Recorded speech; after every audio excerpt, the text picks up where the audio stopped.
In the small town of Silverdale, Montana, population 847, where everyone knew everyone's business and strangers were noticed within minutes, there lived a young woman who had become invisible. Not through any magic or deliberate effort, but through the simple fact that people had stopped seeing her. She was just another piece of the furniture at Brennan's diner, unremarkable, as the cracked vinyl booths or the coffee-stained menus. Her name was Evelyn Brennan. Eve, if you asked her directly, though, few people ever did. 27 years old, slight build, maybe 5'4" on a good day. She had that particular quality of being simultaneously present and absent there, but not there like a ghost who hadn't quite figured out she was dead. Her appearance did nothing to contradict this impression. Brown hair usually tied back in a simple ponytail that had seen better days. A faded military surplus jacket that hung loose on her frame, the fabric worn thin at the elbows and fraying at the cuffs. Jeans that had been washed so many times the blue had faded to gray. Combat boots that had walked too many miles on too many continents. And always, that barely perceptible limp in her left leg, like she was favoring an old injury that never quite healed. Every Thursday morning, like clockwork, Eve would push through the glass door of Brennan's diner at exactly 7:15. The bell above the door would chime its tinny greeting, the same sound it had made for 30 years, and she would make her way to the corner booth in the back. Always the same booth, the one with the cracked red vinyl seat that had been patched with duct tape, the wobbly table that Ruth kept meaning to fix but never got around to the view of the parking lot and the empty street beyond. Eve would slide into that booth with her back against the wall facing the door. Always facing the door. Her eyes would sweep the room in one quick, practiced motion, cataloging exits, counting people, noting positions, assessing threats that existed only in her mind. Then she would reach for the laminated menu that she never actually read, because she ordered the same thing every single time. Black coffee, no cream, no sugar, nothing else. Diane Morrison, the waitress who had worked the morning shift for 15 years, would eventually make her way over. Eventually being the operative word, because serving Eve Brennan was never a priority.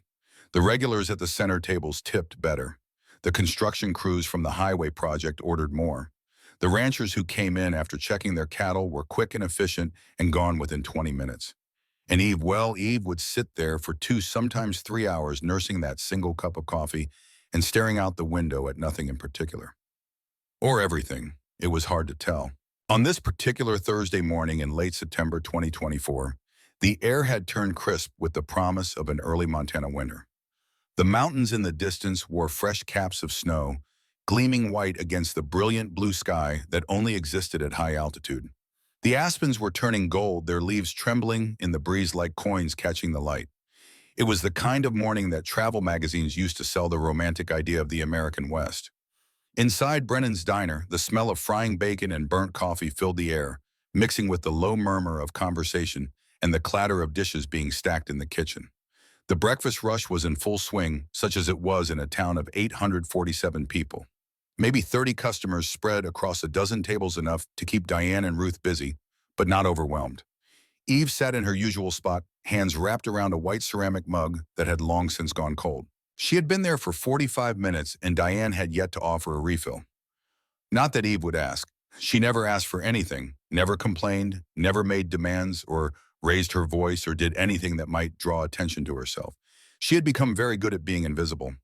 At the center table, the prime real estate of the diner, Kyle Brennan held court with his usual crew.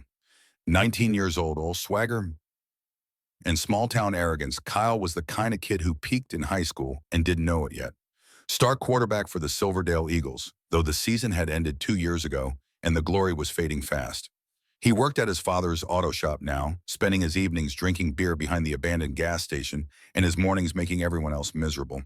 There were 3 of them today, Kyle's constant companions in mediocrity. Jake Connors, who had the IQ of a fence post, but could bench press 250 without breaking a sweat. Riley Patterson, whose family owned half the land in the county and made sure everyone knew it through casual mentions of property values and cattle head counts.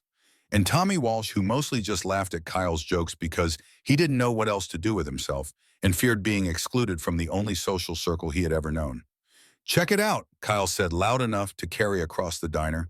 He jerked his chin toward Eve's booth, his voice dripping with the particular cruelty that came from boredom mixed with insecurity. "The psycho is here again," his friends snickered dutifully. They had heard this routine before, had participated in it before, but repetition hadn't dulled Kyle's enthusiasm for mockery. Wannabe soldier girl. Kyle continued warming to his theme like an actor finding his rhythm. His voice rose slightly, making sure his audience extended beyond his immediate table. Probably never even held a gun. My cousin tried to join the army. They rejected him for flat feet. Flat feet. I bet she couldn't even make it through basic training. Probably washed out the first week and bought that jacket at some surplus store to play pretend. Eve's hand tightened slightly around her mug. Just a fraction. Just enough that the muscles in her forearms stood out briefly before relaxing again. If you weren't watching closely, you would have missed it entirely. But she was always watching, always aware. Her eyes stayed fixed on the window on the reflection of the room behind her. Every face, every movement, every gesture. The way Kyle leaned back in his chair, arms spread wide in that pose of casual dominance that young men adopt when they feel untouchable. The way his friends clustered around him like pilotfish around a shark feeding on scraps of attention and borrowed confidence. She could see them. She could see everything. The lumber mill workers at their table near the kitchen men in Carhartt jackets and work boots who came in every morning before the 6 a.m. shift. The Henderson couple at their usual spot by the window, both in their 80s and moving with the careful precision of people who knew their bones were fragile. Ruth herself visible through the service window, flipping eggs on the griddle with practiced efficiency. Eve saw all of it, cataloged it, filed it away in the part of her mind that never stopped running threat assessments, never stopped calculating odds, never stopped preparing for dangers that no longer existed. But she said nothing, did nothing, just sat with her cold coffee and her invisible life and let the mockery wash over her like rain.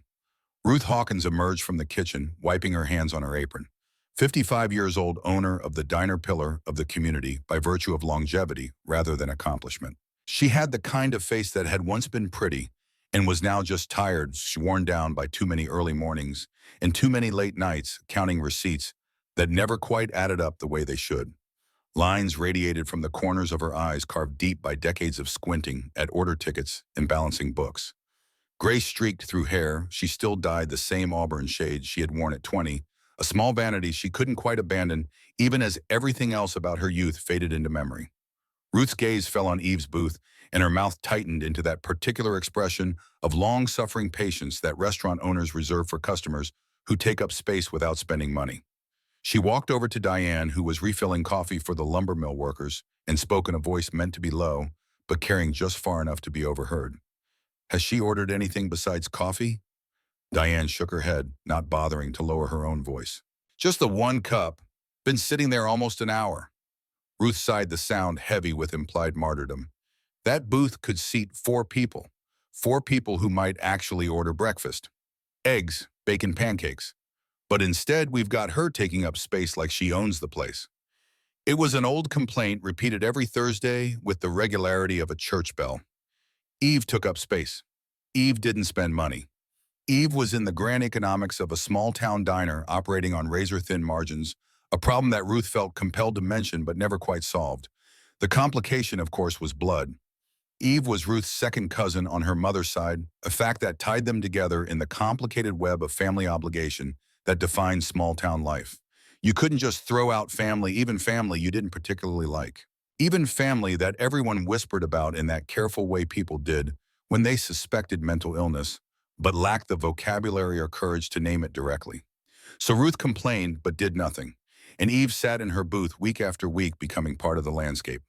The door chimed. An elderly couple entered, moving with synchronized caution, the Hendersons, who came in every morning for oatmeal and weak tea. Diane hurried over to seat them at their usual table, leaving Eve's empty mug untouched, unremarked, upon invisible as the woman who held it. Eve's eyes tracked the movement automatically. She noted the Hendersons cataloged them as non-threats, observed Diane's path from their table to the kitchen, and back calculated sight lines and escape routes with the unconscious precision of someone for whom such calculations had once meant the difference between life and death. To anyone watching, though no one was, she appeared to be staring at nothing.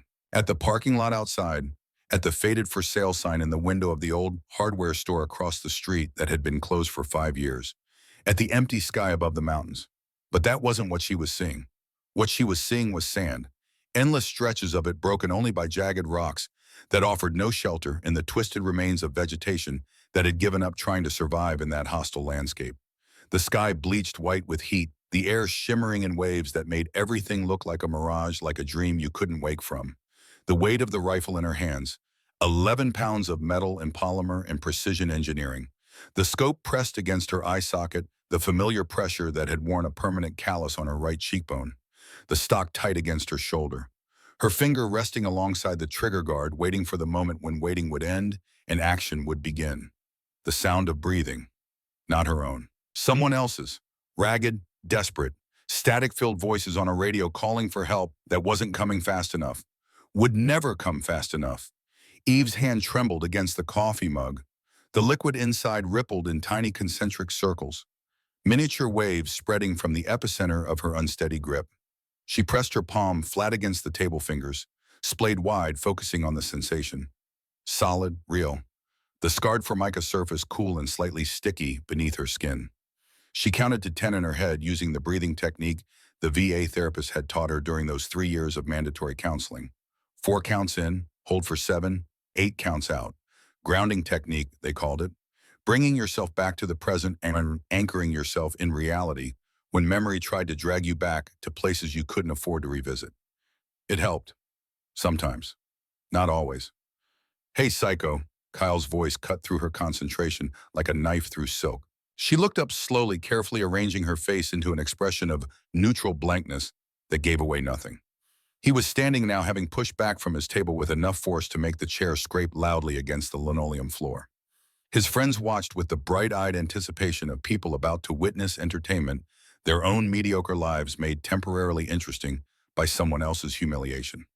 Kyle swaggered over to her booth with that loose-limbed walk of someone who had never been truly afraid of anything in his 19 years of small-town existence, someone who had never faced real consequences, never experienced real loss, never understood that the world contained horrors that went far beyond losing a football game or getting rejected by a girl. You hear me talking to you. He planted his hands on her table, leaning in close enough that she could smell the cheap cologne and morning beer rolling off him in waves. I asked you a question last week. You ever actually serve, or you just like playing dress-up in that raggedy jacket?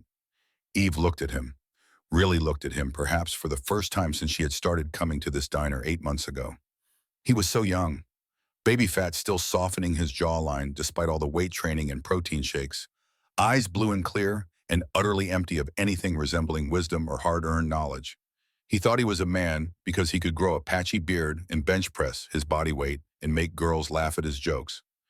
He had absolutely no idea what it took to become a man, what it cost, what it required you to sacrifice. I asked you a question, Kyle repeated louder now, emboldened by the attention. The diner had gone quiet, conversations trailing off as people turned to watch. You deaf or just stupid? Leave her alone, Kyle. Ruth's voice came from behind the counter, sharp but resigned, carrying the tone of someone who had said the same thing 1,000 times and knew it would be ignored 1,000 more. Kyle glanced back at his friends, grinning, playing to his audience. I'm just trying to have a conversation, Ruth. That's not illegal, is it? Talking to people, making conversation. He turned back to Eve, his confidence growing with each word. See, my cousin tried to join up. Army. They rejected him. Medical reasons. Bad knees or something, but you're what, maybe 100 pounds soaking wet. You got that limp going on, those shaky hands. He pointed at her trembling fingers with theatrical precision. No way you made it through basic. No way the Army would even take you. They got standards, you know. Eve's jaw tightened, just a fraction, just enough that someone paying very close attention might have noticed the muscles bunched beneath her skin. So I'm thinking, Kyle continued, clearly enjoying himself, now feeding on the attention like oxygen.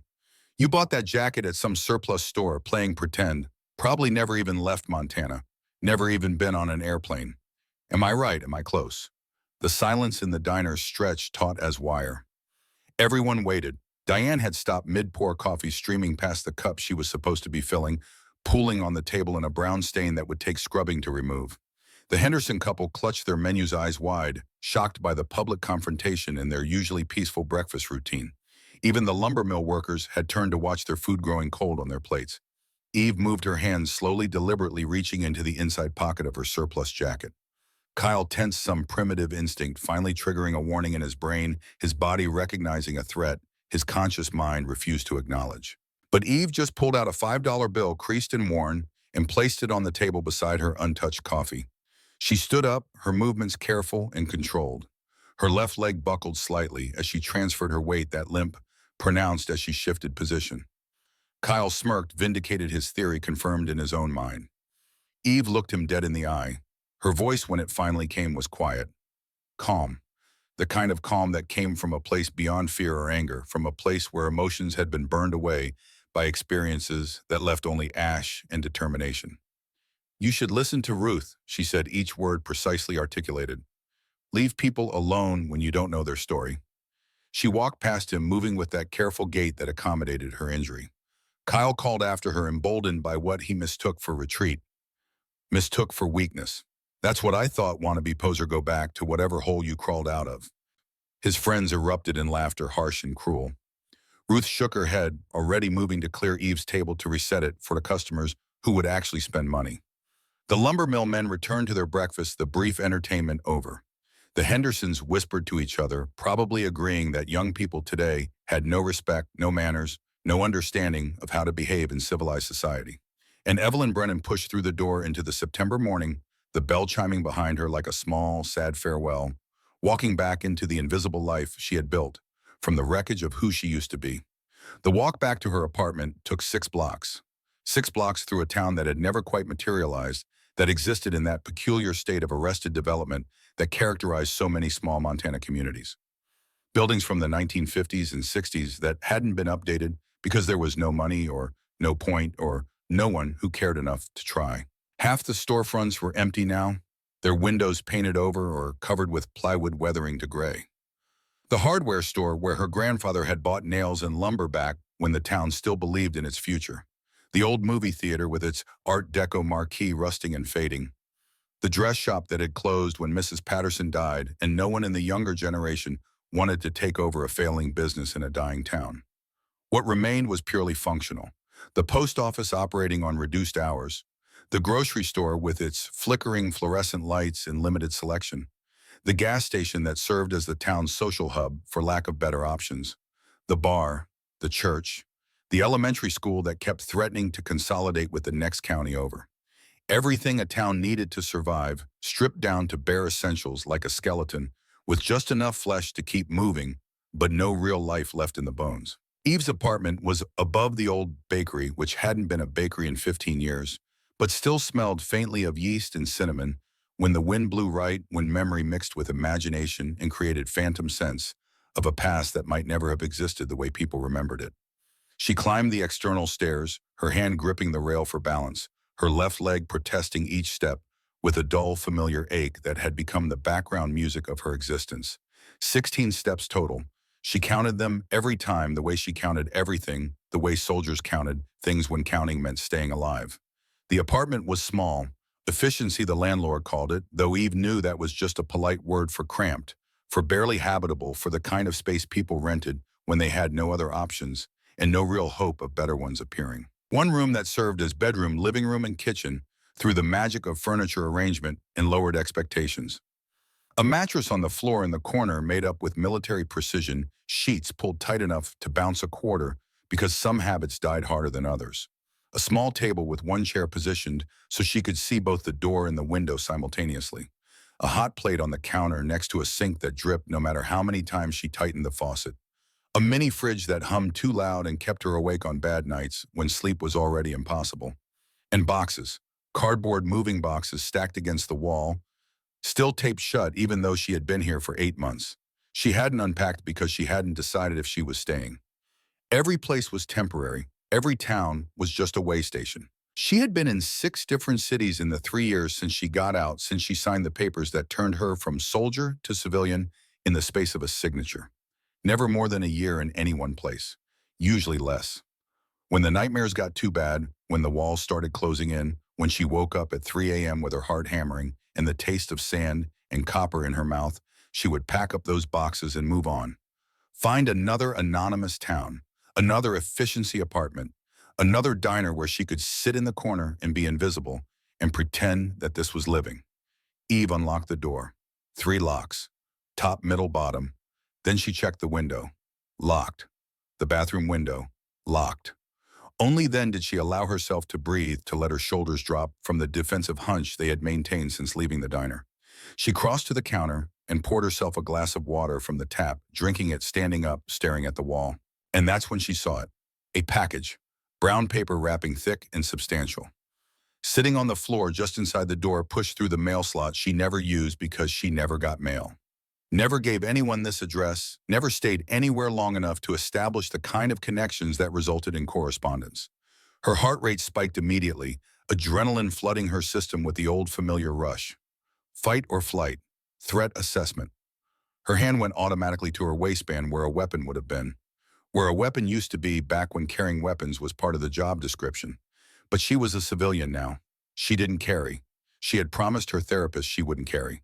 Had surrendered her concealed carry permit as part of the agreement that let her avoid the psychiatric hold they had wanted to place her under after that incident in Denver. The package sat there innocent and malevolent at once. Eve approached it carefully, every sense on high alert, moving with the cautious precision of someone checking for IEDs on a dusty road half a world away. She studied it from multiple angles. No wires, no strange smells, no ticking, though who even used timer bombs anymore except in movies? The package was addressed to Captain Evelyn Brennan. Not her civilian name, not the shortened version she used now. Her rank. Her real name, the one she had stopped using the day she signed her discharge papers and walked out of Fort Benning and into a civilian world that had no idea what to do with people like her. The return address made her breath catch in her throat. Department of Defense. Pentagon, Washington, D.C. Her hands shook worse now as she picked up the package. Light, maybe 2 or 3 pounds. She carried it to the table and stared at it for a long moment, her mind running through possibilities, calculating, probabilities, trying to guess what could possibly be inside this unexpected contact from a world she had left behind. Finally, carefully, she peeled back the brown paper wrapping. Inside was a wooden box, dark mahogany polished to a mirror shine. The kind of box important things came in. Official things, final things.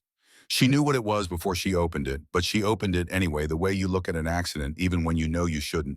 The way you can't help but witness disasters, even when witnessing changes, nothing. On top, a letter. Heavy paper. Embossed seal. Official typography that carried weight even before you read the words. Beneath that, a file folder marked with classification stamps she recognized from another life. Declassified as of June 2024. Operation Ghost Valley, for official use only. And beneath that, taking up most of the box, carefully folded, with ceremonial precision, an American flag, the kind they gave to families at military funerals. The kind that came with condolences and gratitude and the hollow promise that sacrifice meant something. Eve's vision blurred. She blinked hard, forcing the tears back through sheer force of will. Not yet. She couldn't break yet. Not here. Not alone. She picked up the letter with trembling fingers and began to read. Captain Evelyn Brennan, you are hereby invited to attend a ceremony of recognition at Arlington National Cemetery on October 15th, 2024 at 1000 hours. Your presence is requested to receive honors for actions taken during Operation Ghost Valley, Korangal Province, Islamic Republic of Afghanistan, October 12th, 2019. Dress uniform required. Transportation will be provided upon request. RSVP to the contact information below, no later than October 8th, 2024. The words swam on the page. Operation Ghost Valley.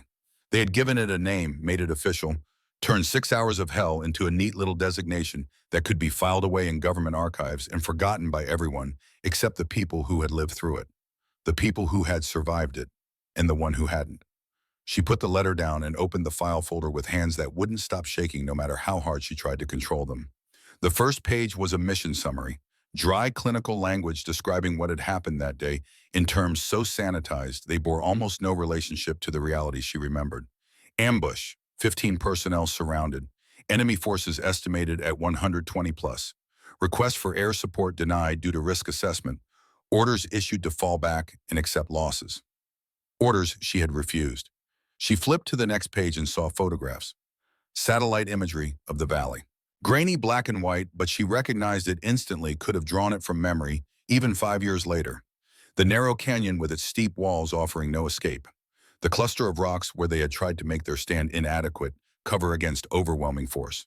The ridgeline where she had positioned herself alone with her rifle and her spotting scope and 63 rounds of ammunition.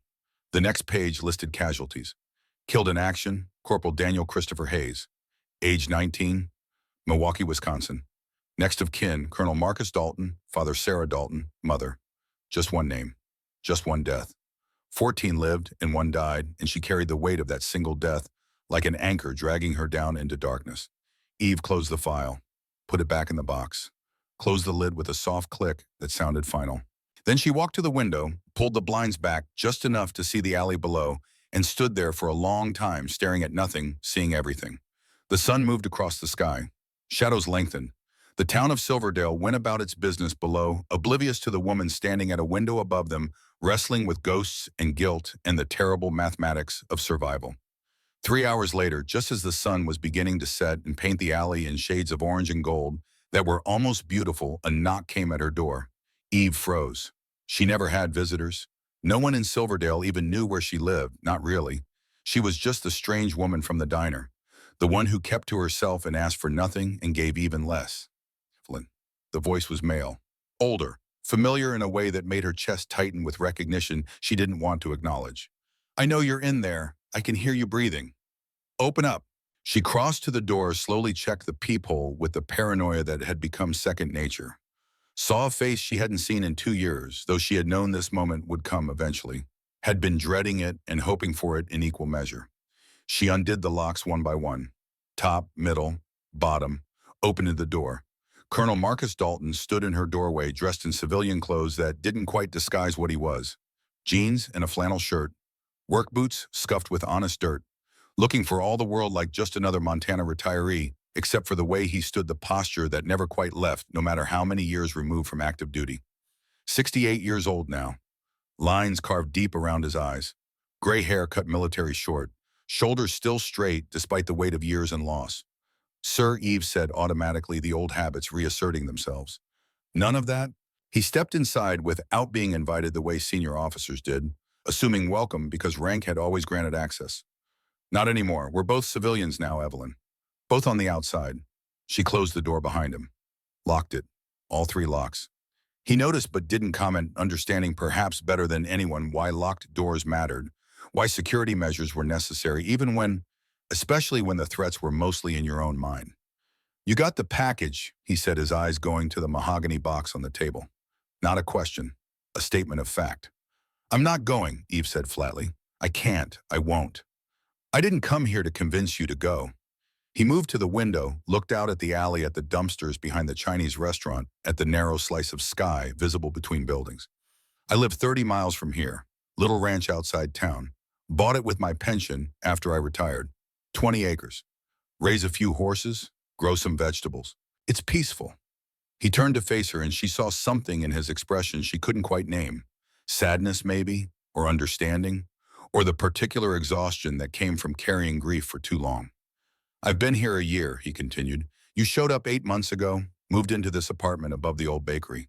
Started going to Brennan's Diner every Thursday morning. Sitting in the same booth. Ordering the same coffee. Never talking to anyone. Never connecting. Just existing. You've been watching me, keeping an eye on you. There's a difference. He moved away from the window. I saw you at the diner this morning. Saw that punk kid and his friends. Heard what they said to you. It doesn't matter. It does matter, Evelyn. You can't just disappear. Can't just pretend it didn't happen. Can't spend the rest of your life hiding in efficiency apartments and drinking cold coffee while people who don't know anything mock you for wearing a jacket you earned the right to wear. I'm not pretending anything. Her voice came out sharper than she intended, edges raw with emotion she had been suppressing all day. I know exactly what happened. I live with it every single day, every single night, every time I close my eyes. Dalton was quiet for a moment. When he spoke again, his voice was gentle in a way that made it harder to maintain her anger, her defensive walls. Daniel was my son. The words hung in the air between them like smoke. Eve felt the floor tilt beneath her feet, the room suddenly too small, the air too thick to breathe. I know, she whispered. I know he was. Then you know I'm not here to blame you. Could never blame you. You did everything humanly possible. More than possible. You did things that shouldn't have been survivable, and somehow you survived them anyway. He took a step closer. I'm here because next week in Arlington, 14 men are going to be standing on that field. 14 Rangers who have wives and children and futures. 14 men who got to come home, got to build lives, got to be fathers and husbands and brothers. Because of you. One man didn't come home. One man was already gone before you even took your first shot, Evelyn. The medic's report was clear. Daniel was hit in the first 30 seconds of the ambush. Shrapnel through the carotid artery.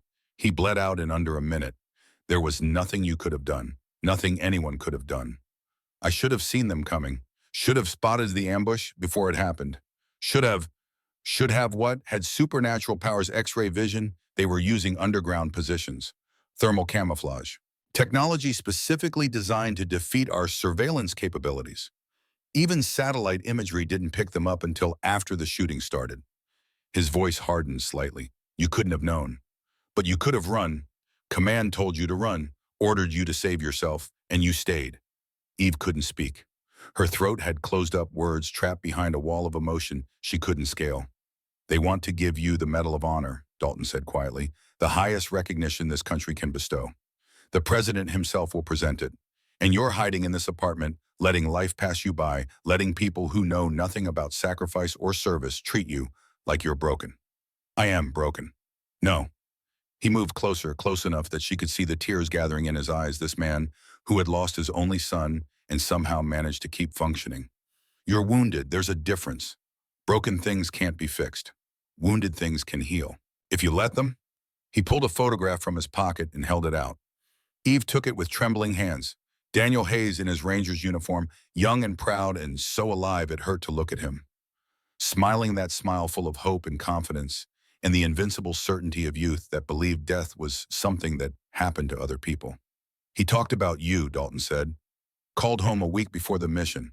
Said there was this amazing sniper in his unit. A woman who could hit targets he couldn't even see. Said he felt safe knowing you were watching over them. Eve's vision blurred. The photograph wavered in her shaking hands. Keep it, Dalton said. Remember him. But remember the others too. Remember the 14 who lived. That's what matters now, Evelyn. Not the one we lost, but the 14 we saved. The 23 children who still have fathers. The wives who didn't become widows. The parents who didn't have to bury their sons. He moved toward the door. Put his hand on the top lock but didn't open it yet. Thursday morning, he said, day after tomorrow, General Blackwell is coming to Silverdale, coming to that diner where people treat you like you're nothing. He's going to set some things straight, change some perspectives. And Evelyn, you need to be there, need to face this, because hiding won't make it hurt less. It just makes the hurt last longer. He unlocked the door, opened it, paused in the threshold. Daniel would want you to go to Arlington, would want you to accept the honor, would want those 14 men and their families to be able to thank you properly, to show you that what you did mattered, that his death, terrible as it was, it meant something. It saved them. Then Colonel Marcus Dalton walked out of her apartment and down the stairs, his footsteps fading into the evening, leaving Eve alone with a photograph of a dead boy and a truth she wasn't ready to accept. She looked at Daniel's face for a long time.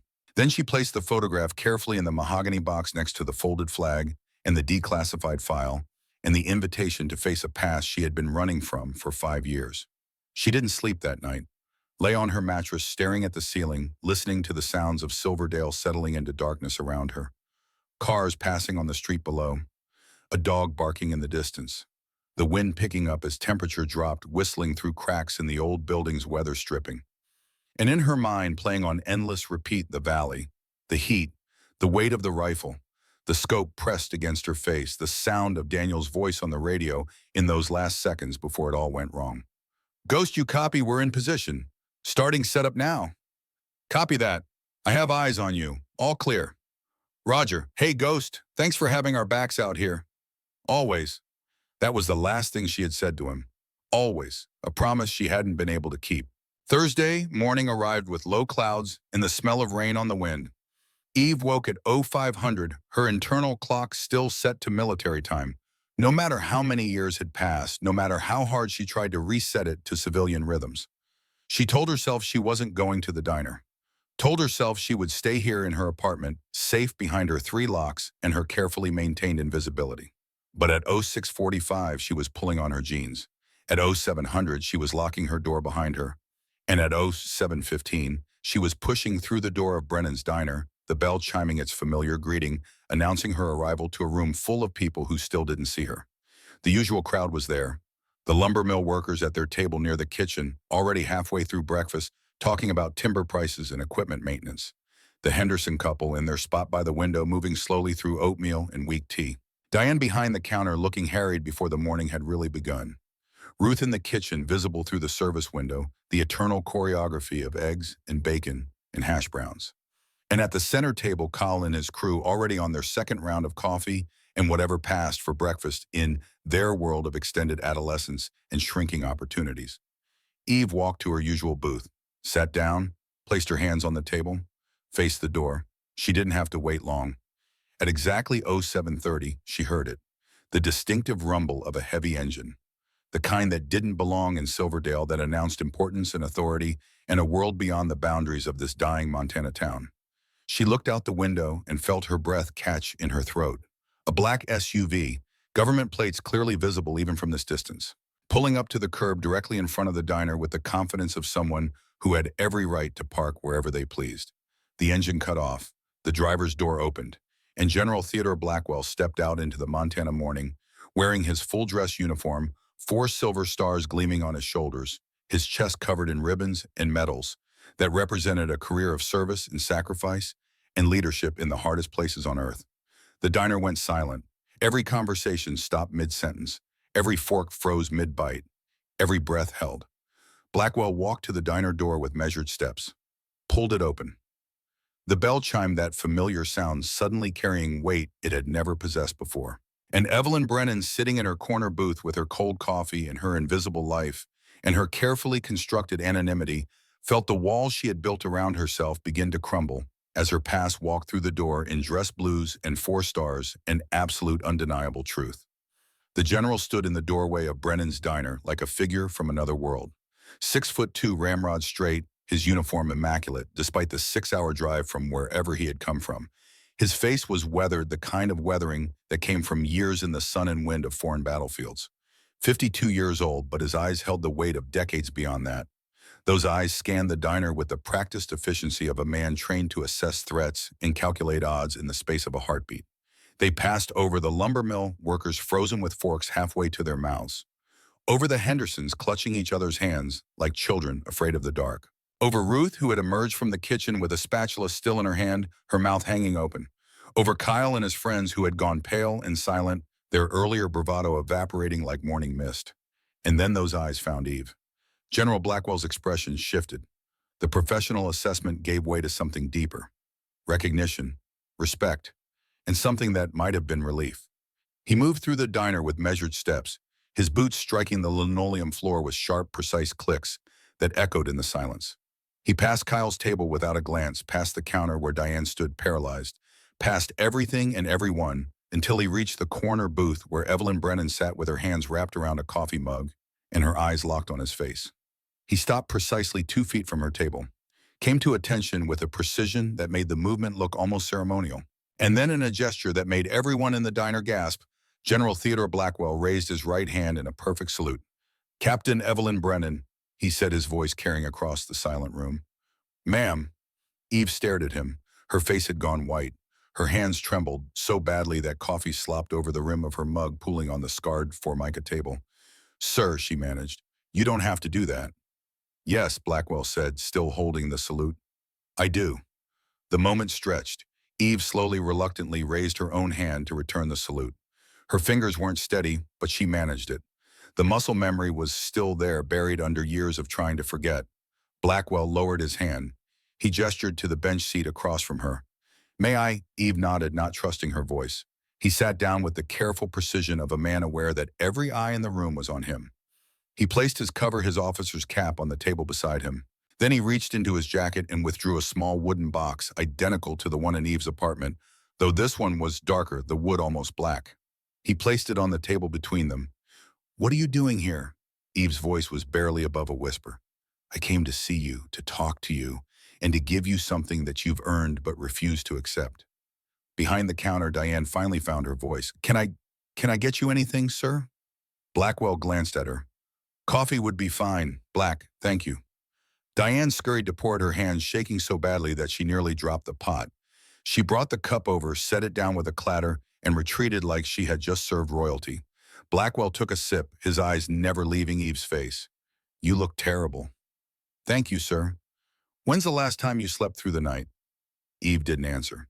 When's the last time you talked to anyone besides ordering coffee? He gestured around the diner. These people, they don't know you.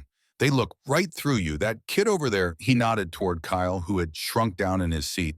He called you a wannabe, a poser. He didn't know. No, he didn't, but that's about to change. Blackwell opened the wooden box. Inside, nestled on navy blue velvet, was a medal. Silver Star, 5 points, suspended from a ribbon of blue and white stripes. The Silver Star, the third highest military decoration for valor. Eve shook her head. I already told Colonel Dalton. I'm not accepting it. This isn't the Silver Star, Blackwell said quietly. He reached into his jacket again and withdrew a second larger box. This one he opened with reverent care. Inside was a different medal. Gold. A 5-pointed star suspended within a laurel wreath. Above it, the word Valor. The Medal of Honor. The silence in the diner became absolute. Even the kitchen sounds had stopped. Ruth had come out to stare. The lumber mill workers had abandoned all pretense of eating. Kyle looked like he might be sick. No, Eve said. The word came out, strangled. No, I can't. I won't. Evelyn. Blackwell's voice was gentle but firm. Do you know what happened after October 12th, 2019? She shook her head, unable to speak. I'll tell you. He settled back in the booth. I'll tell you exactly what happened, and I'll tell everyone here so they understand who you really are. He turned slightly, addressing the room. His voice carried train from years of commanding soldiers in the field and politicians in conference rooms. October 11th, 2019. Korangal Valley, Afghanistan. Most of you probably never heard of it. It's a valley in the northeastern part of the country. Narrow, deep mountains on both sides. The locals call it the Valley of Death. We called it worse. He paused to take another sip of coffee. No one moved. No one breathed. There were 15 of us, a reconnaissance team. Our job was to establish observation posts along the valley to monitor enemy movement. Routine mission, in and out in 48 hours. I was the ranking officer, Major Blackwell back then. I had 14 good men with me, Rangers, the best. His eyes went distant, seeing something beyond the walls of the diner, seeing sand and rock and merciless sun. We set up our OP just before dawn on the 12th. Perfect position, good sight lines, multiple egress routes, everything by the book. And then at 0430, all hell broke loose. The words came steady and measured, but there was something underneath them, a tremor that spoke of nights spent reliving those moments. They had been waiting for us, tracking us. We were ambushed from 3 sides. RPGs, heavy machine guns, small arms fire so thick you couldn't see through it. Our radio operator was hit in the first 30 seconds. Corporal Daniel Hayes, 19 years old. Kid from Milwaukee who wanted to be a teacher when he got out. Eve's breath hitched. Blackwell heard it but continued. We fell back to a defensive position. Rocks and scrub. Not much, but it was what we had. We were outnumbered 8-1, maybe more. The Taliban had sent everything they had. They wanted to make an example of us. He looked at Kyle, who had gone from pale to green. You asked if she ever served, son. You asked if she ever held a gun. Let me tell you about Captain Evelyn Brennan. He turned back to Eve. She was our sniper, 22 years old, the youngest person in the unit and the only woman. Some of the men didn't want her there. Thought she was too small, too young, too female. I'll be honest, I had my doubts too. His voice hardened. I was wrong. We were all wrong. He stood up, unable to sit still while telling this story. He paced the small space beside the booth, his hands clasped behind his back. When the ambush started, Captain Brennan was positioned on the ridgeline 300 meters away. Standard overwatch position. She had her rifle, her spotting scope, and about 60 rounds of ammunition. That's all. When the shooting started, she did exactly what she was trained to do. She called it in. He paused. The diner was so quiet Eve could hear her own heartbeat. Command said stand down, fall back, accept losses. The enemy force was too large, the risk too high. They ordered us to scatter, evade, and make our way to the extraction point 40 kilometers away. Every man for himself. His jaw tightened. Captain Brennan refused. Ruth gasped. Someone whispered, "You can't refuse an order." Blackwell turned to face the room. You're right. You can't refuse a direct order from a superior officer. It's court-martial, dishonorable discharge, military prison. But Captain Brennan looked at that valley at 15 men about to die, and she made a choice. He looked at Eve. Tell them what you said. Tell them what you told command. Eve's voice was barely audible. I said I don't leave Rangers behind. She said I don't leave Rangers behind, Blackwell repeated louder, and then she opened fire. He moved to the window looking out at the quiet street of Silverdale. For the next 6 hours, Captain Evelyn Brennan held off an enemy force estimated at between 100 and 140 combatants. Alone from a ridgeline with no cover and no support. He turned back. She fired 63 rounds, 47 confirmed kills. 47. The enemy couldn't advance. They couldn't flank us. Every time they tried to move, she dropped them. Perfect shots. Head, chest, center mass. 800 meters. 900. One shot went 1,200 meters in a crosswind and took out a machine gun nest that had us pinned. Kyle's friend Jake made a small sound. Riley had his hand over his mouth. At 0900 she was hit. Shrapnel from an RPG that exploded on the rocks below her position. Tore up her left leg shoulder and side. She kept firing. At 10:30 she ran out of water. Temperature was 118 degrees. She kept firing. At 1100 she ran out of ammunition for her primary weapon. She switched to her sidearm, kept firing. Blackwell's voice had gone rough. At 11:45 air support finally arrived. Apaches. They came in low and hot, and they cleared that valley. By noon it was over. 14 of us walked out of there. 14 out of 15. He looked at Eve. Daniel Hayes was already gone. The medic confirmed it. First 30 seconds of the fight. Nothing anyone could have done. But the other 14 we lived because Captain Brennan chose to disobey a direct order. She chose to risk her life, her career, her freedom. For us. The silence was broken by a sound. Diane crying quietly behind the counter. Ruth had tears streaming down her face. The Henderson woman was sobbing into her husband's shoulder. Kyle had his head in his hands. Blackwell opened the larger box again, lifted the Medal of Honor. The gold caught the fluorescent lights of the diner and seemed to glow. This is the highest honor our nation can bestow. It's given for conspicuous gallantry and intrepidity at the risk of life above and beyond the call of duty. Only 3,700 people have received it in the entire history of our country, 60 in the last 20 years. He held it up. Captain Brennan has refused this medal 3 times. She says she doesn't deserve it. She says she failed because one man died. His voice broke slightly. But those 14 men, we know different. We know what she did, what she sacrificed. He placed the medal on the table in front of Eve. The ceremony is next week, Arlington National Cemetery. The president will be there, and all 14 of us will be there, standing in formation, waiting to finally properly thank the woman who gave us our lives. Eve stared at the medal. Her hands were shaking so badly she had to grip the edge of the table to hold them still. I can't, she whispered. Daniel, he was just a kid. He wanted to be a teacher. He had a girlfriend back home. He showed me pictures. He was going to propose when he got back. I know. Blackwell's voice was infinitely gentle. He was my nephew. The words hit Eve like a physical blow. She looked up shocked. What? Daniel Hayes was my sister's son. My nephew. I recommended him for the Rangers. I told my sister he would be safe with me. Blackwell's composure cracked.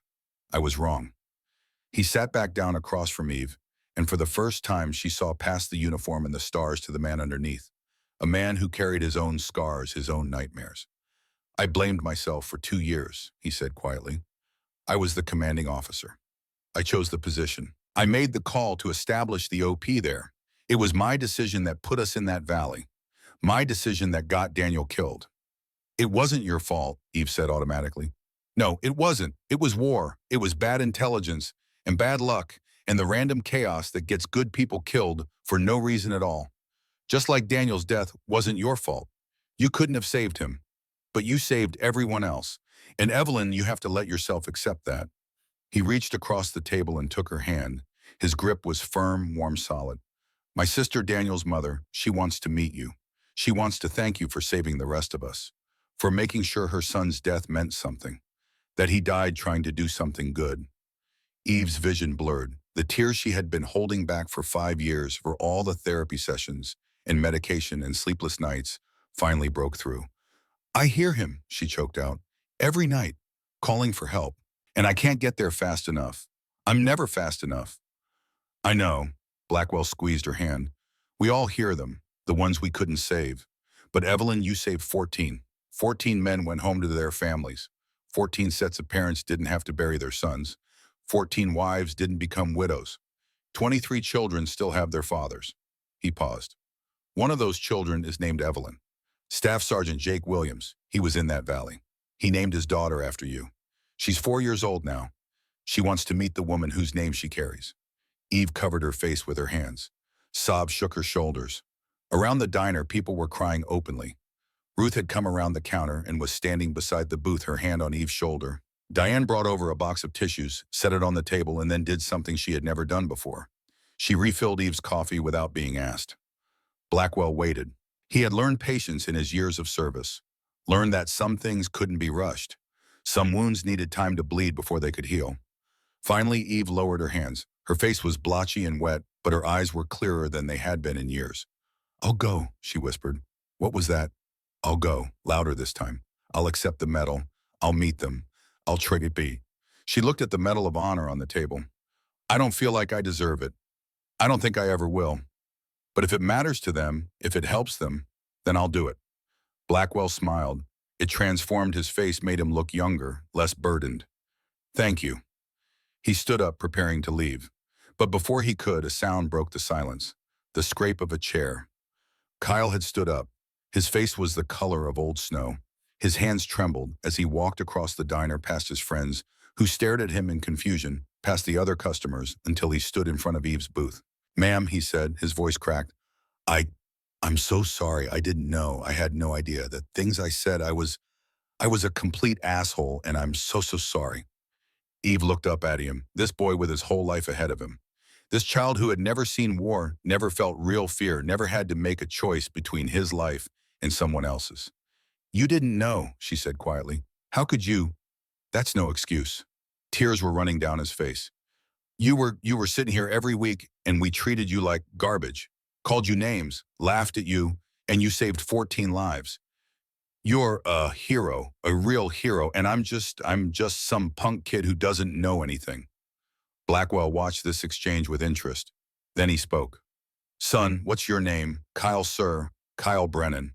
How old are you, Kyle? 19, sir. Blackwell nodded slowly. Corporal Daniel Hayes was 19 when he died. Same age as you. You know what he wanted to be. Kyle shook his head, unable to speak. A teacher. High school history. He wanted to teach kids like you about the cost of freedom, about the men and women who pay that cost so you can live in a town like this, work at your father's shop, drink coffee with your friends, and never worry about rockets falling from the sky. He gestured to Eve. This woman paid that cost. She carries scars you can't see and wounds that will never fully heal. And instead of being honored for it, she sits in the corner of a diner and gets mocked by children who have no idea what sacrifice means. Kyle had collapsed to his knees beside the booth. I'm sorry, he kept saying. I'm so sorry. Eve reached out hesitantly and touched his shoulder. Stand up, Kyle, you made a mistake. You apologized. That takes courage. More courage than a lot of people have. He looked up at her, this young man who had just had his world turned upside down. Is there anything I can do? Anything at all, Eve thought for a moment. Then she said, be better. Treat people with respect. Don't judge them by how they look or what you think you know about them. And if you really want to honor what people like me did, consider giving something back. Military service, community service, something that makes the world a little better than you found it. Kyle nodded, wiping his face with his sleeve. Yes, ma'am, I will, I promise. He stood up, looking at Blackwell. Sir, I want to enlist. Is there someone I can talk to? Blackwell pulled a card from his pocket and handed it to Kyle. Call that number. Tell them General Blackwell sent you. They'll help you figure out if the military is right for you. And Kyle, if you do this, do it for the right reasons. Not because you feel guilty, but because you want to serve. I will, sir. Thank you, sir. Kyle returned to his table where his friend sat in stunned silence. Within moments, the whispered conversations started, the shocked exclamations, the realization spreading through the diner like ripples on a pond. Ruth approached the booth. Her eyes were red, her face streaked with tears. Evelyn, we had no idea. All those mornings you sat here, and we We treated you like you were nothing, like you were just taking up space. It's okay, Ruth. No, it's not okay. My second cousin, my family. And I never asked, never cared enough to find out. She took a shuddering breath. The diner. I'm changing the name. Brennan's Honor Cafe. After you, if that's okay. Eve started to protest, but Blackwell cut her off. That would be appropriate. Thank you, ma'am. Ruth nodded and hurried back to the kitchen, already planning, already trying to make amends in the only way she knew how. The Hendersons approached next. The old man held out his hand, trembling. We're World War II, my wife and I. We met in London during the Blitz. We know what service means, what sacrifice costs. Thank you, young lady. Thank you for your service. Eve shook his hand, then his wife's. More people came. The lumber mill workers, other customers who had filtered in and heard the story. One by one, they approached to shake her hand, to say thank you, to apologize for not seeing her. For the first time in 3 years, Evelyn Brennan was visible. Blackwell watched it all with satisfaction. Then he picked up his cover and prepared to leave. Sir, Eve said. Wait, he paused. Colonel Dalton, you said he told you about me, about how I was living. She swallowed hard. He said Daniel was his son, but you said Daniel was your nephew. Blackwell's expression grew somber. Daniel's father, Colonel Marcus Dalton, he was in that valley too. He was one of the 14. He's the one who carried Daniel's body out. He's the one who had to tell his wife that their son was gone. Eve felt the world tilt. He was there, and he never blamed me. No, he thanked you. He thanks you every day for saving the 13 other men in that unit, for saving me, for giving those families their loved ones back. Blackwell put on his cap, adjusting it to the precise angle. He'll be at the ceremony, front row. He wants to see you receive the honor you've earned. He saluted her one more time. Next Thursday, Arlington, 1000 hours. Don't be late, Captain. Then he turned and walked out of the diner back into the Montana morning, leaving behind a town that had been fundamentally changed in the space of an hour. Eve sat in her booth, the Medal of Honor on the table in front of her, surrounded by people who now looked at her with respect and awe and gratitude. And for the first time since October 12, 2019, she felt something that might have been hope. The days between that Thursday morning and the ceremony in Arlington passed in a strange blur for Evelyn Brennan. Time moved differently now. No longer the endless gray repetition of wake, coffee, silence, sleep. Now each hour brought something new, something that pulled her further from the invisible life she had built and into a world she had tried so hard to escape. Friday morning, she woke to find Kyle and 3 of his friends in her alley painting over the graffiti on the bakery's brick wall. They had brought ladders, drop cloths, and primer white enough to hurt the eyes in the early sun. When she appeared at the top of the stairs, Kyle looked up, his face still carrying the shame of his earlier mockery. Morning, ma'am, he called up. Hope we didn't wake you. Thought we'd clean this up, make the place look better. Eve descended the stairs slowly, her legs stiff from sleep. She examined their work. They had covered years of spray paint, crude drawings, and faded advertisements. The wall looked fresh, clean, like a slate wiped blank. You didn't have to do this, she said. Yeah, Kyle replied, we did. She watched them work for a while, then went inside and made a full pot of coffee. She brought it down in a thermos with 4 cups, the first time she had served anyone anything in longer than she could remember. The boys accepted it with stammered thanks, and she sat on the bottom step drinking her own cup, listening to them talk about football and girls and plans that seemed both impossibly distant and immediate. Young men, the same age as Daniel Hayes, the same age as half the soldiers in that valley. Children really playing at being adults, unaware of how fragile everything was. By Saturday, the story had spread through Silverdale like wildfire. A town of 847 people kept no secrets, and this was a secret that had exploded with the force of revelation. The woman they had ignored, the strange girl with the limp and the empty stare, was a war hero. Medal of Honor, saved 14 lives, disobeyed orders to do it. Eve's phone rang for the first time in months. Numbers she didn't recognize. She let them go to voicemail. Reporters, some of them. The local news from Great Falls, a producer from a national morning show. She deleted them all without listening, but one call she answered. Colonel Marcus Dalton. How are you holding up? His voice was steady, paternal. I'm not sure, Eve admitted. She was sitting on her mattress, the Medal of Honor box open beside her, the ribbon catching the afternoon light. Everything's different now. Different isn't always bad. It's not what I wanted. I know. A pause. Evelyn, I need to tell you something about Daniel. About that day. Her hand tightened on the phone. Sir, you don't have to. I do. You need to hear this before Arlington. He took a breath. When the ambush started, Daniel was 10 feet from me. We had just set up the observation equipment. He was checking the radio frequencies. And then the first RPG hit, and he was down. Eve closed her eyes, seeing it, always seeing it. I crawled to him, Dalton continued, checked for vitals. Nothing. He was gone before he hit the ground. Shrapnel through the neck. He didn't suffer. Didn't even know what happened. His voice roughened. I wanted you to know that. I was there. I held him. And there was nothing you could have done. Nothing anyone could have done. I should have seen them coming.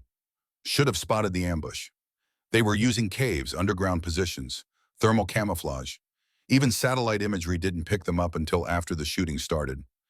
You couldn't have known. He paused. But you could have run. Command told you to run. And you stayed. I couldn't leave you. I know. That's why you're getting the medal. That's why 14 families still have their sons and fathers and husbands. Another pause. My wife Daniel's mother, she's coming to Arlington. She wants to meet you. Is that okay? Eve felt her throat close. I don't know if I can face her. She doesn't blame you. She wants to thank you for saving me, for saving the others, for making sure that at least some mothers got their boys back. Okay, Eve whispered. Okay. Sunday, Ruth closed Brennan's diner to the public. She hung a sign on the door, private event. But when Eve walked past on her usual morning route, the place was full. 20, maybe 30 people. Ruth saw her through the window and came rushing out. Evelyn, come in, please. We're having a gathering for you. Ruth, please, just for a little while. Inside, the diner had been transformed. Red, white, and blue streamers hung from the ceiling. An American flag draped one wall, and on every table photographs, military photographs. Young men and women in uniform, most of them old pictures faded and creased from years of handling. These are our veterans, Ruth explained, everyone in Silverdale who served. We called their families, asked them to bring pictures. We wanted you to know you're not alone, that this town understands service even if we forgot for a while.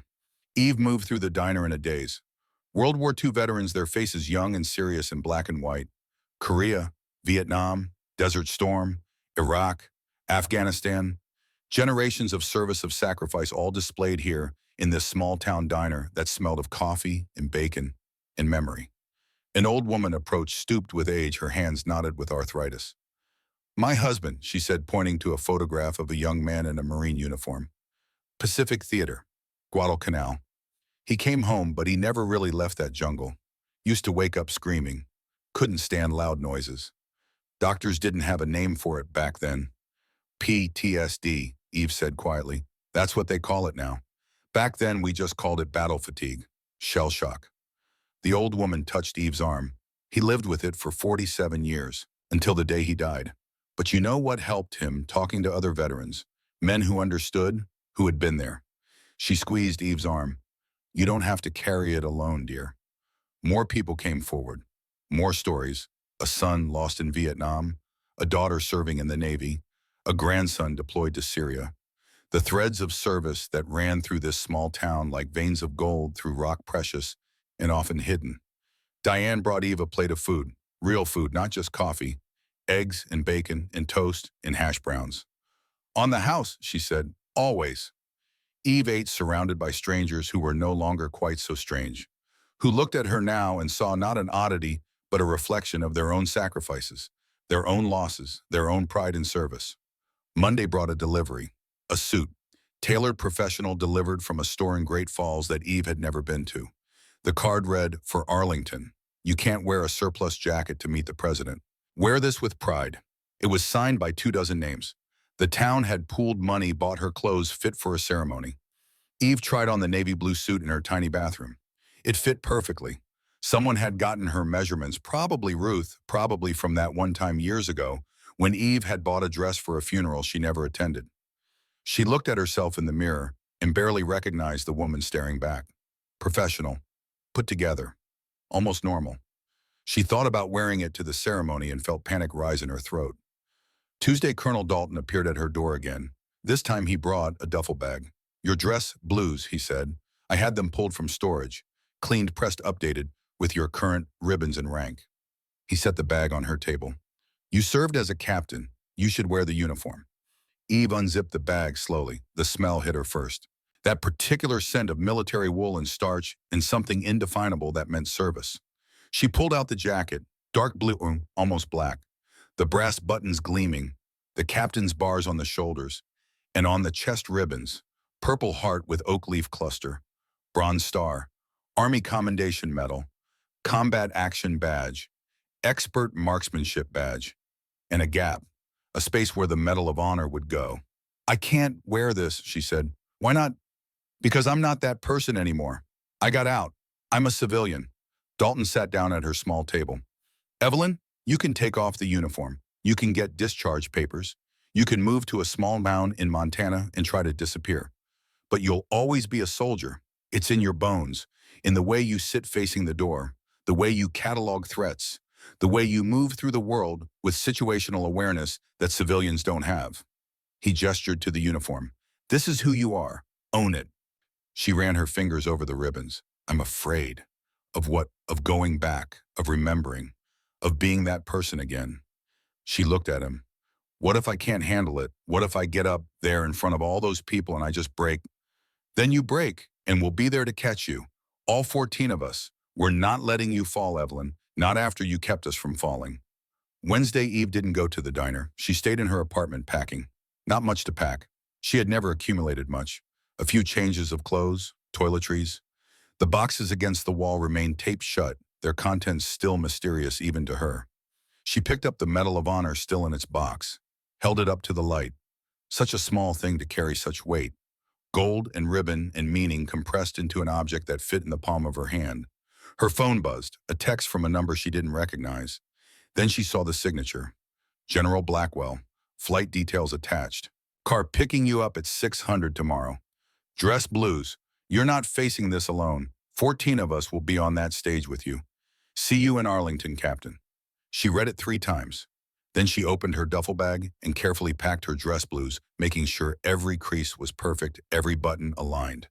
Muscle memory, from basic training, from years of inspections, from a life she thought she had left behind. Thursday morning arrived with frost on the windows and stars still visible in the pre-dawn sky. Eve woke at 4, showered and dressed in her civilian clothes, the suit from the town. She would change into her uniform later at Arlington in the designated area where soldiers prepared for ceremonies. At exactly 6 a.m., a black sedan pulled up outside the bakery. Not an SUV this time, something quieter, more discreet. The driver got out, a young soldier in dress greens, and opened the back door. Captain Brennan, ma'am. She climbed in her duffel bag over her shoulder. As the car pulled away from the curb, she looked back at Silverdale. The town was just beginning to wake. Lights in windows, smoke from chimneys, Ruth opening the diner, probably already starting the coffee. A town that had ignored her, then discovered her, then embraced her. The drive to the airport was silent. The soldier drove with professional efficiency, asking no questions, making no small talk. Eve was grateful. She spent the time looking out the window at Montana rolling past. Mountains and grassland in big sky country. The landscape that had hidden her for 8 months. The flight was military transport, not commercial. She boarded with 3 other soldiers being transported for various reasons. They recognized her rank, saluted, asked no questions. Word had spread through military channels. Captain Brennan, Medal of Honor, the sniper from Korengal. She slept on the flight, or tried to. Dreams came in fragments. Daniel Hayes, his face young and smiling, showing her pictures of his girlfriend. The valley stretched out below like a killing floor. The weight of the rifle, the sound of the trigger, the way targets fell one after another, mechanical and terrible. She woke as they began descent into Joint Base Andrews. Her heart was hammering. Sweat dampened her collar despite the cool cabin air. A soldier appeared beside her. Ma'am, you okay? Fine, she lied. It's normal to be nervous. I saw the president last year when he visited our base. Threw up twice before the ceremony. Despite everything, Eve smiled. Thanks, that helps. You're going to do great, ma'am. We're all proud of you. What you did. He saluted and moved back to his seat. From Andrews, another car. This one with an escort. 2 motorcycles, lights flashing but no sirens. They drove through Virginia in the early afternoon, the autumn sun slanting through leaves just beginning to turn. Past Arlington, the white stones of the cemetery visible in neat, endless rows. The car pulled up to a building near the cemetery entrance. Unmarked, anonymous. Inside, a preparation room. And there waiting for her were 3 people. Colonel Dalton in his dress blues, his chest covered in ribbons from a career of service. Beside him, a woman in her 60s, her face lined with grief, but her eyes kind. Daniel's mother. And behind them, General Blackwell, also in dress blues, his 4 stars gleaming. Evelyn, Dalton said, this is my wife, Sarah. Sarah Dalton stepped forward. She was small, barely 5 feet tall, with gray hair and Daniel's eyes. She looked at Eve for a long moment, and Eve prepared for anger, for blame, for the recrimination she had carried in her own heart for 5 years. Instead, Sarah opened her arms. Come here, child. Eve found herself pulled into an embrace. This woman who had lost her son, this mother who had buried her only child. And she was hugging Eve, holding her like she was precious. Thank you, Sarah whispered. Thank you for trying. Thank you for saving the others. Thank you for giving me Marcus back even though I lost Daniel. Eve broke. The sobs that had been building for days, for years, erupted from somewhere deep. She clung to this woman and cried like she hadn't cried since she was a child. Sarah held her, rocking slightly, making soft, soothing sounds. It's okay. Let it out. You've been carrying this too long alone. Dalton's hand found Eve's shoulder. Blackwell stepped closer. The 4 of them stood there in that anonymous room, bound together by loss and survival and the terrible mathematics of war. Finally, Eve pulled back. I'm sorry. I'm so sorry I couldn't save him. I know you are, Sarah said, but sweetheart, you saved 14 others. 14 boys got to come home. My Daniel, he was a teacher at heart. He would have wanted that, would have sacrificed himself gladly if it meant others lived. She reached into her purse and pulled out a photograph. Daniel in his ranger's uniform, young and proud and alive. He talked about you, called me a week before that mission, said there was this amazing sniper in his unit, a woman who could hit targets he couldn't even see, said he felt safe knowing you were watching over them. Eve took the photograph with shaking hands, looked at Daniel's face, really looked not through the filter of guilt and nightmare, but just seeing him, a kid with his whole life ahead. Gone too soon. But remembered, honored. Keep it, Sarah said. Remember him, but remember the others too, the ones who lived. That's what matters now. A knock on the door. A soldier appeared. Ma'am, sirs, 30 minutes. Blackwell nodded. Captain Brennan, you need to change into your dress blues. There's a room through that door. We'll wait here. Eve took her duffel bag and walked into the small changing room. She laid out her uniform with care. Pants, shirt, jacket, shoes polished to a mirror shine. She dressed slowly, each piece feeling like armor, like returning to herself. The last thing was the ribbons. She pinned them on with steady hands, each one a story, each one earned. When she emerged, the 3 of them turned. Dalton came to attention and saluted. Blackwell followed. Even Sarah Civilian, as she was placed her hand over her heart. You look like a soldier again, Dalton said. I feel like one, Eve admitted. And it was true, the uniform had done something, reminded her of who she had been, who she still was, under all the fear and guilt and trying to hide. Another knock. It's time. They walked through corridors together, following the young soldier who served as their guide, through doors and down hallways until finally they emerged into October sunshine. Arlington National Cemetery spread before them in precise ordered rows, white headstones stretching to the horizon. The fallen honored and remembered, and in the distance a stage, flags, a podium, and people, hundreds of them. Eve's steps faltered. Dalton took her arm. Steady, we've got you. As they approached, Eve began to recognize faces. Staff Sergeant Jake Williams holding the hand of a small girl with dark curls. That must be Evelyn, the 4-year-old named for her. Sergeant First Class Thomas Rodriguez, his wife beside him, pregnant and glowing. Corporal Michael Chen, his parents standing with him, elderly and proud. 14 men, 14 families, all here, all waiting. They stood in formation, these rangers she had saved. When they saw her approaching as one, they came to attention and saluted. Tears blurred her vision, but she returned the salute, held it, let them see her. Really see her not as a ghost or a memory, but as a living woman who had done what she had done and survived it. General Blackwell stepped to the podium. Behind him, the President of the United States waited, looking solemn and presidential in a dark suit. Cameras flashed, media crowded the edges, but Eve barely noticed any of it. She was focused on those 14 men, on their families, on the small girl named Evelyn who waved shyly at her. Blackwell began to speak, His voice carried across the cemetery, amplified by speakers, but needing no such help. It was a voice trained to command, to inspire, to lead. We gather today to honor extraordinary valor, to recognize sacrifice that goes beyond duty, to celebrate a soldier who, when faced with an impossible choice, chose the harder right over the easier wrong. He detailed the mission, the ambush, the odds, the order to retreat, and one woman's refusal.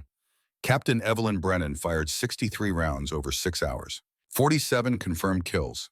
She was wounded twice but continued fighting. She was ordered to stand down and refused. She was told to save herself, and instead she saved 14 others. He gestured to the formation.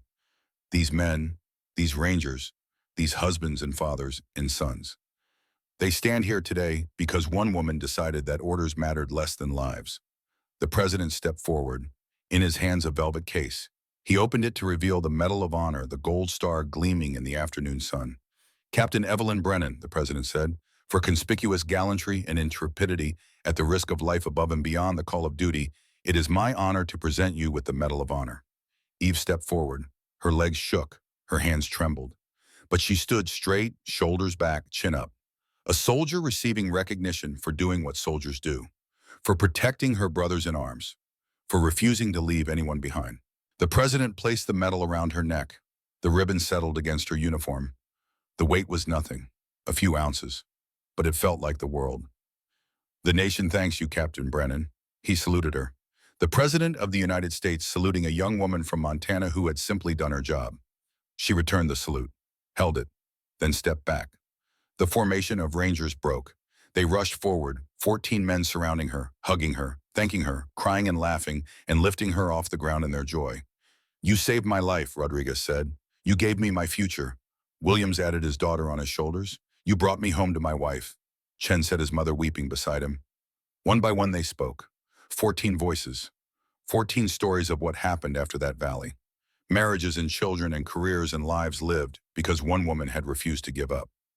Sarah Dalton approached through the crowd. She carried a folded flag, the one that had been on Daniel's coffin. She pressed it into Eve's hands. He would have wanted you to have this, wanted you to know that his sacrifice, it meant something. It saved you, it saved them. That matters, Evelyn. That matters so much. Eve clutched the flag to her chest. Thank you, she whispered. Thank you for not hating me. Hate you. Sarah's eyes widened. Child, you're the reason my husband is still alive. You're the reason 13 other families didn't have to feel what I felt. How could I hate you? You're a hero. The ceremony concluded with a flyover. 4 helicopters in formation, the same Apaches that had finally come to extract them from that valley 5 years ago. They flew low and loud, their shadows crossing the white stones in moving tribute. Eve watched them pass overhead and felt something shift inside her. The weight she had carried, the guilt that had pressed down on her every waking moment, it didn't disappear. It never would. Daniel Hayes was still dead. She would still hear his voice in her dreams. But she could carry it now. Could bear the weight of one loss alongside the joy of 14 salvations. Could accept that she had done everything possible, everything humanly achievable, and that it had been enough. Not perfect, but enough.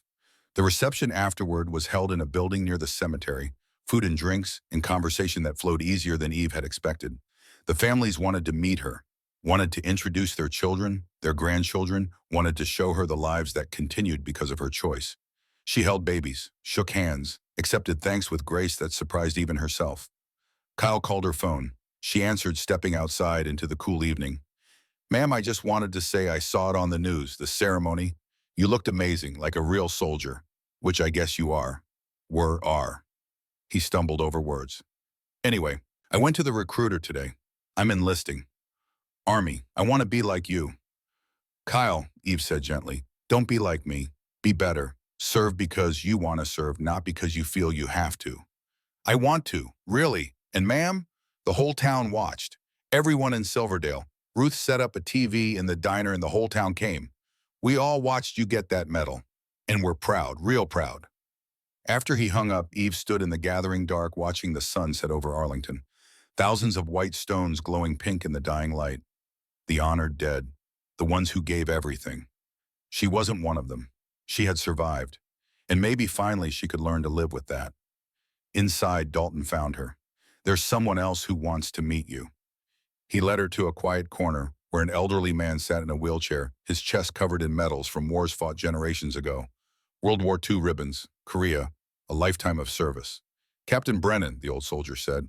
His voice was papery but strong. I'm retired General Thomas Brennan. I believe we're distant relatives. Your family tree shows we share a great-great-grandfather. Eve blinked.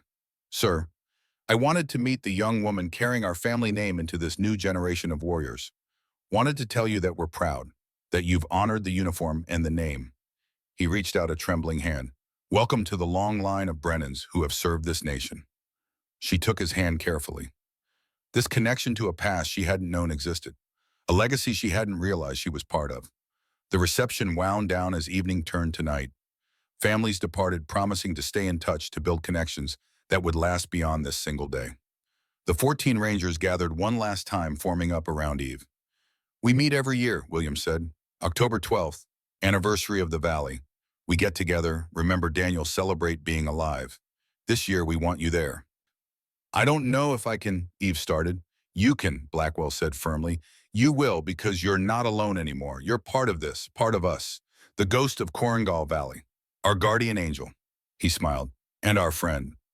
That night, Eve stayed in a hotel near Arlington. She hung her dress blues carefully, the Medal of Honor still around the neck. She would wear it back to Silverdale, would walk into Brennan's Honor Cafe in full uniform, and let the town see what they had missed for so long. She slept without nightmares for the first time in 5 years. And when she dreamed of Daniel Hayes smiling, telling her it was okay, that she had done enough, that she could rest now. 6 months later, Silverdale had transformed in small but significant ways. The diner bore its new name proudly.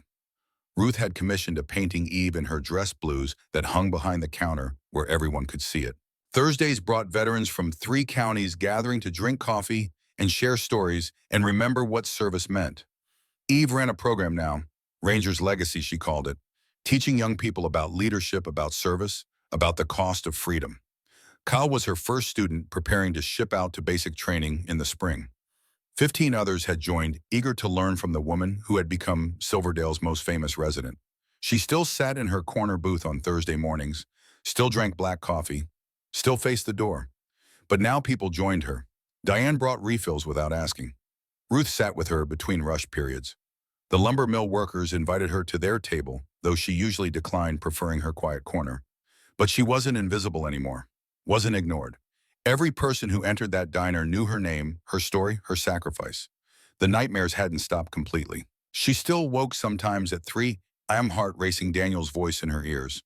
But when that happened, she would call one of the 14. Rodriguez or Williams or Chen. They understood. They carried their own nightmares, and together they learned to bear the weight. On a cold February morning, Eve sat in her booth, the Medal of Honor in its case beside her. A reporter from the national news was coming to interview her, something she had finally agreed to after months of requests. The door chimed, but it wasn't the reporter. It was a young woman, maybe 19, wearing a high school letter jacket. She approached Eve's table nervously. Captain Brennan, I'm sorry to bother you. I wanted to ask you something. Sit down, Eve said, gesturing to the bench across from her. The girl sat. My name's Emma. I'm a senior at Silverdale High. I want to join the Army. Be a medic, save lives like you did. But my parents say it's too dangerous. That girl shouldn't be in combat. She looked at Eve with desperate hope. What should I do? Eve looked at this young woman so full of potential and purpose. She thought about Daniel Hayes, who never got to be the teacher he dreamed of being.